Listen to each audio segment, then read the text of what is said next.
Hey everybody, this is David Skrika. This is our free update for uh, May the 13th.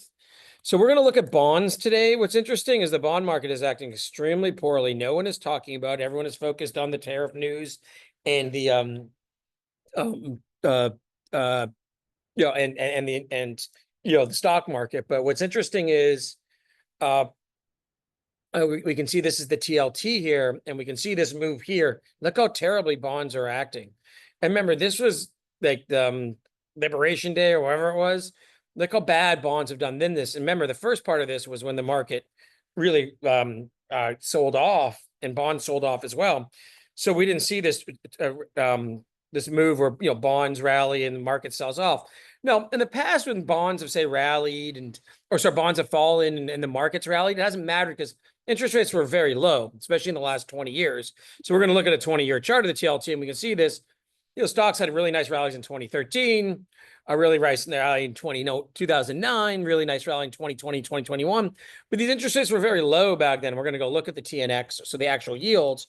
And you can see, rates were, 2 to 3%, or, really this whole 10-year period, rates were like 1.5 to 3%. So it didn't really matter because the budget was safe.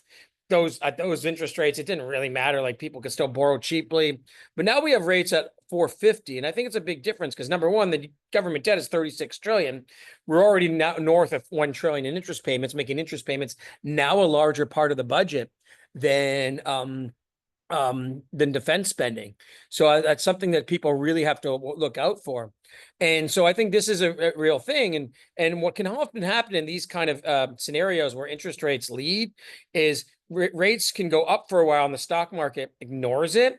And then at some point rates go high enough where it kind of triggers a stock market correction because you can't justify the valuations of stocks compared to these higher rates, and the rates really hit the economy. And this point, at this part, it could cause maybe even a government debt crisis. So we're going to go look at interest rates again from 2000.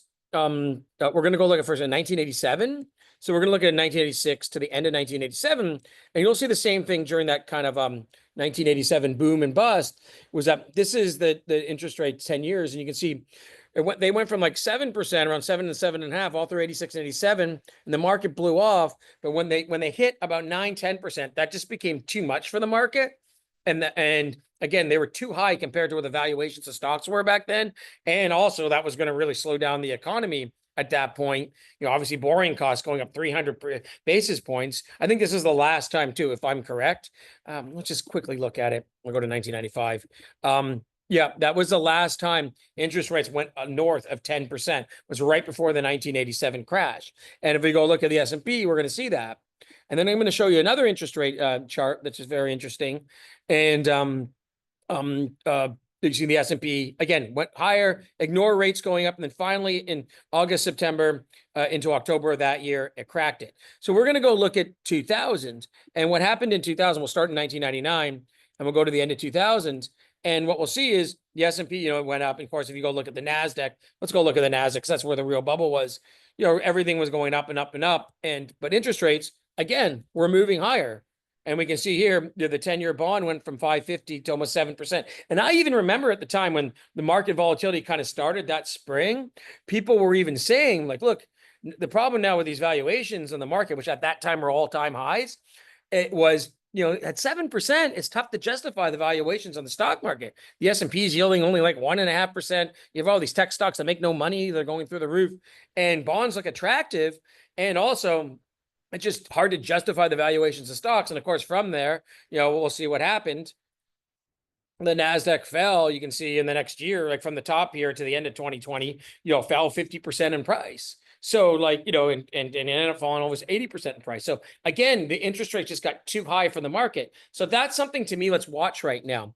If these interest rates keep going higher right now in the short to intermediate term, and we break this 84, I'm going to show you the 84. We're going to go back 25 years so you can really see it. This 84, you can see is here, has basically been support. Now, we had a false breakdown here, but basically this 84 has been support, and this is 78. And you can see if we break the 78 in the TLT, remember, this is adjusted for the interest paid out, adjusted for the dividends. which would be paid out in dividends because it's an ETF, but it's the interest that's being paid out. So even adjusted for the dividends or in interest, we can see that we are down 40% from the highs, and really bonds have made you no money in the last 10 years. And I had a section of my earlier book, a great super cycle called Money Printers. And you used to be able to just to buy a little e-version of this book, for like a couple dollars. But anyhow, my book was released in about this period here in 2010. And I said that all this money printing is going to lead to higher inflation, bond market bubble bursting, et cetera. Now, that took a while because things can last longer than you think. But again, even since that point, we've seen maybe compounded 1% to 2% return in bonds. And even, like I said, just a year later, bonds essentially are now lower than where they were in 2012 over a 13-year period. So that's pretty incredible. And let's not adjust it for dividends. And what's interesting too, I talked about the support at 84. Look at not adjusted for dividends. You can see that bonds, if the TLT breaks 80, will be breaking the lows it's had since, so over 20-year lows, and the lows since it was basically created. So what would, how bad would that be for a lot of these bond market investors? So I think you do have to adjust it to dividends because you get those dividends. So, but yeah, this basically pure price action could hit 20+ year lows, right? So like, and that's it. So I just wanted to show you this. And like I said, like 1987, like 2000, I think we should be watching what the bond market is going to do. I think if I'm correct, I'm going to go back. That kind of happened in 1990 before the recession in 1990 as well. We're going to start. We're going to go we'll go 1989 and we'll go into 1990. Yep. Like I said, so again, stock market was doing fine, this and that. Then boom, but interest rates went from just under 7%, you can see, to 9%. And then the stock market followed suit in a bear market. We're going to look at the S&P, and you can see that here. Again, the S&P kind of ignored those lower interest rates, rallied. You can see about 20% here from mid-1989 to mid-1990. And then those higher interest rates and the recession took hold and stocks fell. And, all these gains were wiped out. So again, watch out for these interest rates. A lot of times the market will ignore the higher rates and it will come back to bite it in the what. So everybody take care. I hope you enjoyed this. I'm going to be doing Newsmax in about half an hour's time.